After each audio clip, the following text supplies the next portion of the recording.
This is inevitable. This is our karma, right? This is the result of everything that has happened to us up to now. And that's like the blockchain. It's written right in. You can't change any of that. But what Bob and Satori were saying, and I'm trying to phrase this in a Buddhist way, is it gets back to, we are not that thing. We are not this body. Okay. We are our intentions, our actions. Both of these are translated by the word karma. So when I say karma, I mean our intentions and our actions. And our actions are intentions, and our intentions are actions. Okay? So no matter what our situation is now, physically or mentally for that matter, no matter what we are now, we are also free now to have new and better intentions. We're not a thing, we're an action, right? Actions can be changed. I do not have to act in accordance with my previous programming. I do not have to act in accordance with what I have thought up to now. I can instead look at things with a better framework, with a better way of defining things, with a better paradigm, and make my choices that way. And it gets back to what we were saying the other night, Raj, about the present moment is composed of the results of our previous intentions, actions, karma, whatever, everything that's happened to us, basically, right? Our current intentions, our current actions, and the results of those actions. Now, those results you can't change, right? And the previous results you can't change from previous intention, right? And also the results that you get now. But in the present moment, right now, you can change those intentions. You have control over that, no matter what your past karma is, no matter what your situation is now that's the result of the past things that have happened to you. The future is unwritten. The future is completely unwritten. And by not focusing on what has been and saying to yourself, this is the eternal template, I have to do that, that's just locking yourself in prison. That's just imprisoning yourself. And I think that's what Satori means when he's talking about cut, cut, cut, cut. Although it's very difficult to understand the bee shaman sometimes. His poetic vocabulary is deep, and I have made something of a study of it, but it's like with all great thinkers, they have several levels of meaning. But we need to cut ourselves away from that. And in this moment, our present intention, our present action, our present karma, okay, our present being will change the future. So, yeah, maybe we'll be dragging ourselves across the finish line without a leg. Wooden Legs and Real Feet is a song I used to play, by the way. But we're doing it. We're getting there, and we're doing it the only way we can. And we're not letting what has been determine us.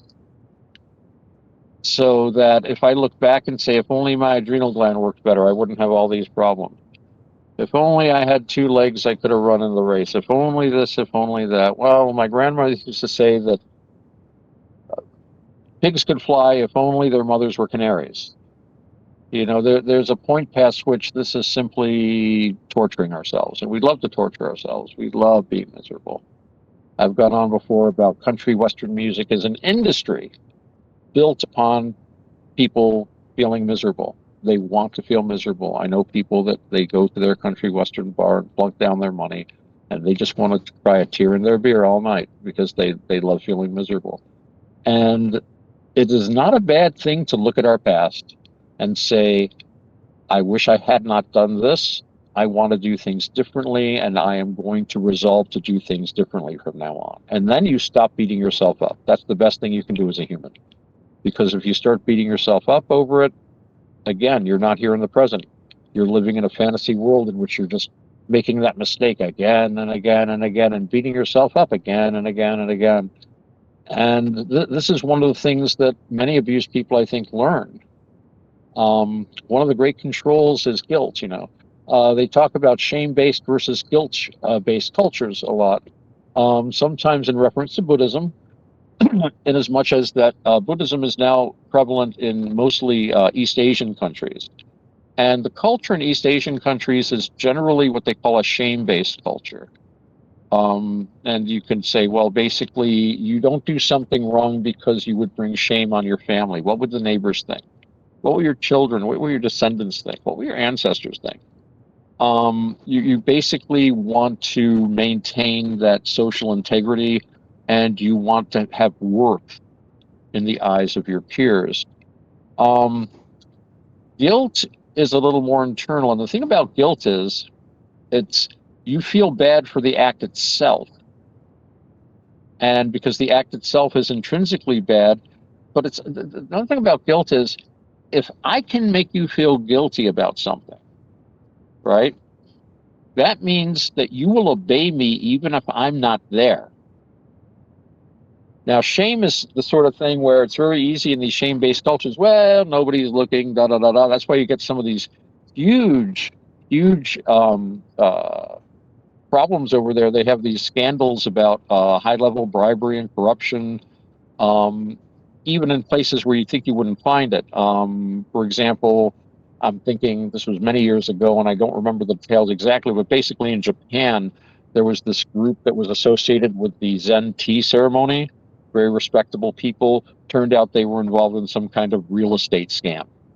And it's like, how could these people that are such very respectable, it was a shame, but nobody was watching, so they got away with it. And there have been some scandals in Thailand over monasteries, in which the monastic hierarchy was involved in criminal enterprises and stuff like that. You're always going to have bad guys, but with a guilt-based culture, again, it's when you can really instill guilt in someone, there doesn't need to be anyone else around. They can be all by themselves on a desert island, but they're still not going to do so. I'm reminded of the story of the guy that was like all by himself in the jungle. He was the only Englishman there, and nobody cared, and nobody was near, but every night he would still dress for dinner because that's the way. And part of it was he was keeping the side up, but another part of it was he would feel really guilty if he didn't, as he'd been raised and taught, you don't do this. Don't make, would you really want to make me sad, Junior, if you did that? I hope you feel bad. So guilt is a great way to control people. It's a great way to control people. And I'm not saying it doesn't have, we don't want to be shameless. We want to have healthy shame, and not shame in the sense of, feeling bad about yourself for no good reason, but more like there are things you would be ashamed to do. And because you're better than that, because you hold yourself to a higher standard. There's nothing wrong with that. But you do get, these things can be used to control people, and especially children. And I'm really wandering around quite a bit today about that. But yeah, so when I heard about this, my first thought is recovery. How do we fix ourselves? And yet, it's not really about fixing. It's about being who we are. That's really the fix. The thing to fix isn't what happened to us. We can't fix that. The thing to fix is what we're doing now, what we're considering, where we're going. And the first thing we have to do is stop focusing on the past, because the past isn't real. Can't point to it. Show me. Where is it? No, it's just a thought you're having now. The same with the future. It's a hope. It's not real. You can't point to it. Show me. No, it's not there. This is real. It's very real. This is powerful. It's very powerful. You have amazing power right now. And yet we wander away from it constantly. We spend 99% of our time making samsara, chasing our own thoughts around in circles. That's what samsara means. Wandering around, going around in circles. And then we blink and we're back here. And we're still sitting in our chairs. And the dog still needs to be fed, and the cat's litter box needs to be cleaned. and someone still needs to take out the trash. But we've been on Mars for the last hour and a half, you know. So, yeah, we have power now. We can do a lot now. And until we learn to tap into that, we are apt to be the prey of the things that were done to us, the voices that were instilled into us, the training we were given to keep us in line. And we're always going to be looking for what we can't find. You know, we're still going to be looking for those things that we were seeking 30, 40, 50 years ago, 60 years ago. We need to stop looking back there for them. We need to start looking today. And I think that's what I was going to say. It's pretty good. Just off the top of my head, I've been thinking about this for a while, and today was very hectic. A part of me is like thinking, what am I going to say now? What am I going to say tonight? Oh, my car is stuck. Oh, I had to. Oh, traffic. It's weird how that works too. Like you had a hard, hectic day, and I mean, from my point of view, you wouldn't have brought this out if you didn't have that hard, hectic day. You know what I mean? It kind of created the environment to where you could come on the show and actually talk about that. So that's Yeah, yeah. You know, everything is necessary for everything else to happen. Mm-hmm. And you know, I think about that sometimes when I told you, I'm sure about this was months ago, but I was on the highway speeding along and almost got into a bad accident. There were some people by the side of the road, and I don't know what it was about, but somebody ran out into the road waving their arms in the middle of this was like everyone's going like 70, 75 miles an hour, and cars just started bucking and swerving all over the place. And I almost got hit by a truck. I didn't. Well, Roger, I think I'm getting a signal from Shambhala International Airport, so I think we're going to be starting our approach pattern. So, ladies and gentlemen, I am going to turn off smoking lamps. Stewards will be by to collect rolling papers, hash pipes, or anything else you might have. The seatbelt light is now lit. This is where sound effects could do a little. And please return your seat to an upright position. We're making our approach to Shambhala International Airport at an undisclosed location in either the Himalayan or Himalayan mountains. The weather there is, as always, perfect because it's a large underground city leading to the secret caverns of the inner hidden hollow earth. But that's another story for another show. I'd like to thank everyone who took the time to listen, and thank especially people that are still there after hearing the beginning of this and they're still with us. But before we go, we should be sharing our socials. Roger, why don't you start with that and tell people how they can contact you, the great Roger Hansen. If you want to contact me, you can find my community on Teams. It's Roger's Hangout. You can also find Roger's Hangout on Element Matrix. Besides those, I do have the wonderful World of Weirdness, which is on Discord. You can find me there as well. Now, when it comes to platforms, the only two that I go to is X, Roger Hansen, at ROGLOL1973, and mine's at Roger_Hansen.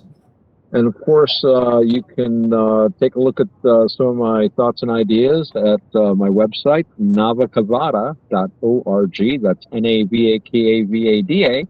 It's spelled just like it sounds. We also have Navakavada on YouTube, and there's also a BitChute channel. You can find me on minds.com, Otto X.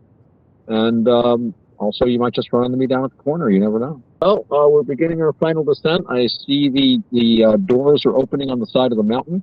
And yeah, so I'm going to sign off now. Thanks, everyone, for being part of our show. Looking forward to having you back next week on Tuesday. And until then, peace all. Peace.